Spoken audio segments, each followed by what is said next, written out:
नमस्कार, मी Rajratna Jondhale. Top news मराठीमध्ये आपलं स्वागत. महाड तालुक्यातील बिरवाडी दुधाणे गावात एका घराला शॉर्ट सर्किटमुळे आग लागल्याची घटना घडली. शुक्रवारी सायंकाळी घडलेल्या घटनेत घर जळून खाक झाले. शुक्रवारी सायंकाळी लागलेल्या आगीत घर संपूर्णपणे जळून खाक झालं असून कोणत्याही प्रकारची जीवितहानी झाली नाही. सुरेश कोंडिबा अंधारे यांच्या मालकीच्या घर या आगीत जळून खाक झाले. सिलेंडरच्या टाकीचा स्फोट होऊन ही दुर्घटना घडली आहे. घटनेची माहिती मिळताच पोलीस प्रशासन व अग्निशमन दल तात्काळ घटनास्थळी दाखल झालं आणि ही आग विझवण्यात आली. लवकरात लवकर शासनाने पंचनामा करून अंधारे यांना मदत मिळवून द्यावी अशी मागणी स्थानिक ग्रामस्थांकडून करण्यात येते.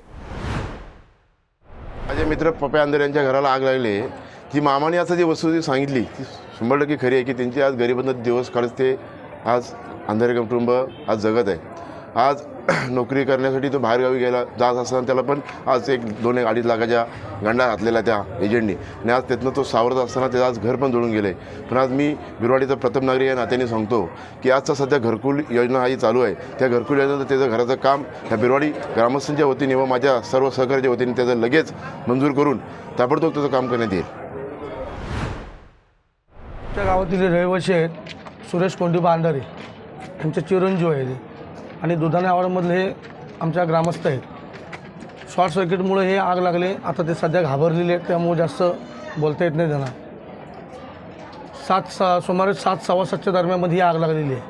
ज्यावेळी आम्हाला समजलं त्यावेळी आम्ही इथं धावत आलो, विझवण्याचा प्रयत्न केला, परंतु आग एवढी मोठी होती की भयंकर की आम्हाला काहीच करता आलं.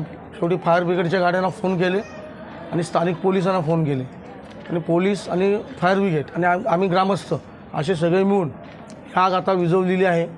आणि अतिशय आमच्या गावातील गरीब कुटुंब म्हटलं तरी म्हणायला हरकत नाही.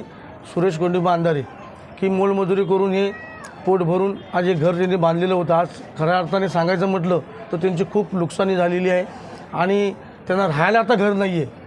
तर याच्यावरती पंचनामा आता चालू होईल. आता पोलीस आलेले आहेत, पोलिसांनी आम्हाला विचारलं, त्याआधी तुम्ही आलेले आहेत त्यामुळे तुम्हाला आम्ही बाईट देतो आहे.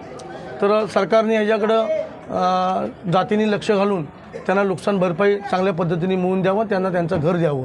हे आमच्या कारण आता त्यांना घालायला कपडे पण नाही आहेत. कपडे पण संपूर्ण त्यांचे जळून गेलेले, घरामध्ये काहीही राहिलेलं नाही आहे त्यांच्या.